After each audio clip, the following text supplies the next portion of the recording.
Laurent, on va parler d'entrepreneuriat avec toi. Tu as un passé d'entrepreneur, tu n'étais pas du tout dans ce secteur-là. Enfin, tu as commencé dans la banque, puis après tu es parti faire de l'entrepreneuriat dans un tout autre secteur, puis tu es retourné vers la finance.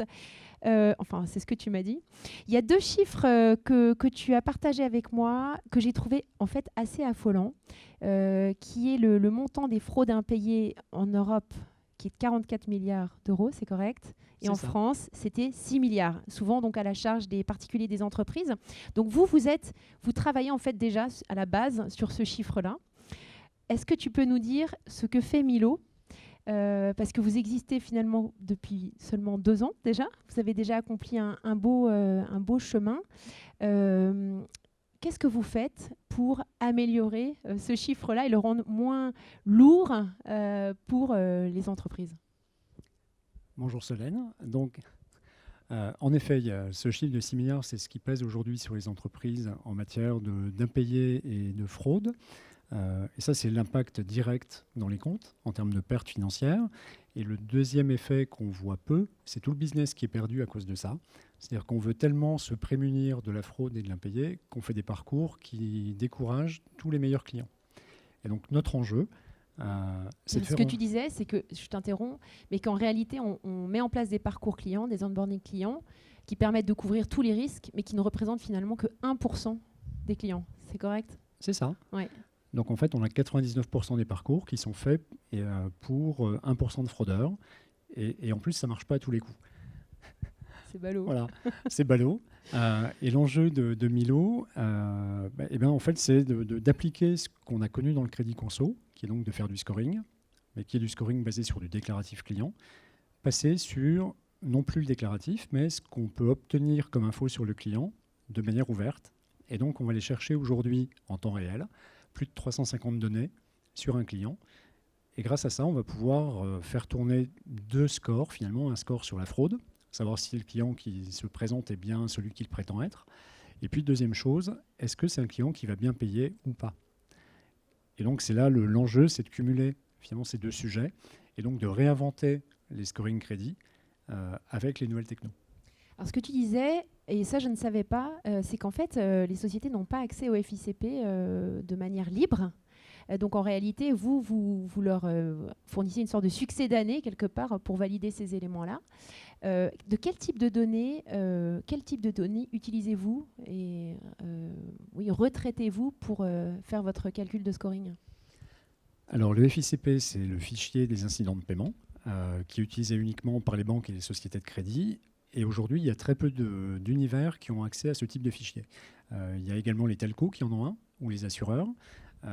Mais par exemple, sur l'immobilier, la FNAIM a été retoquée par la CNIL il y a quelques mois sur l'instauration d'un fichier négatif. Et pour autant, un fichier négatif, c'est bien, mais ça ne permet pas d'évacuer tous les mauvais payeurs. Parce qu'en fait, c'est un rétroviseur. Ça permet de voir ce qui s'est passé dans le passé. En revanche, ça ne permet pas d'imaginer ou de prédire ce que les clients vont faire dans le futur.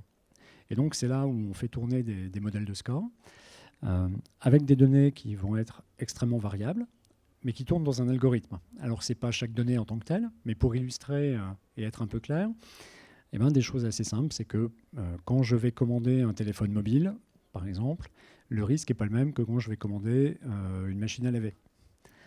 Pourquoi ? Un des éléments ou un des facteurs qui explique bien ça, c'est la valeur de revente des produits.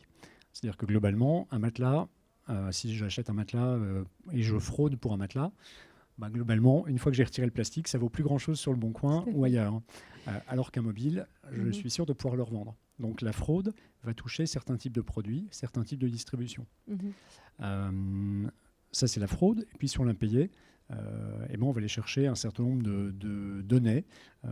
Donc, par exemple, suivant la banque dont vous êtes client, le type de carte que vous avez, ou bien d'autres, votre présence sur Internet, le fait que vous êtes client depuis longtemps ou pas, vont nous permettre de savoir s'il y a des chances que vous payez ou pas. Donc c'est le Black Mirror avec le consentement du client, c'est ça ? C'est ça. C'est Black Mirror, mais en réalité, vous mettez le doigt sur un des points essentiels, c'est que pour faire ça, en fait, on pourrait aller chercher bien plus d'infos que les 300 données qu'on exploite aujourd'hui. Mais on est dans un sujet de compliance et de réglementation très élevé. Et RGPD a rendu ça encore plus, cette préoccupation plus accrue, y compris chez les distributeurs. Et donc aujourd'hui, tout ça est mis dans un cadre et de sécurité des données, avec un hébergement 100% en France, etc. Et aussi un engagement, ou en tout cas un accord du client, même s'ils ne lisent pas forcément les mentions légales. Bon, je vais quand même un peu dépasser le temps parce que j'ai posé trop de questions, donc c'est de ma faute. Comme on n'a aucun invité derrière, je voulais juste terminer sur le mot de la fin et vos projections voilà, pour pas remplacer, mais être une valeur ajoutée pour ces GAFAM. Tu peux juste nous préciser ça, s'il te plaît ? Oui. Alors le but, c'est pas de remplacer Microsoft dans les GAFAM, non, j'ai mais bien compris. quoique. En fait, le sujet, c'est qu'aujourd'hui, on voit bien que les GAFAM sont en train de se positionner sur tout ce qui va être services financiers. C'est déjà le cas aux États-Unis, au UK par exemple. Or, le sujet de la fraude et de l'impayé reste un élément fort. Et donc, on pense que malgré tout l'apprentissage, ils vont avoir besoin de pouvoir appréhender les marchés, surtout en Europe où c'est un peu plus compliqué, ou en tout cas très différent des États-Unis.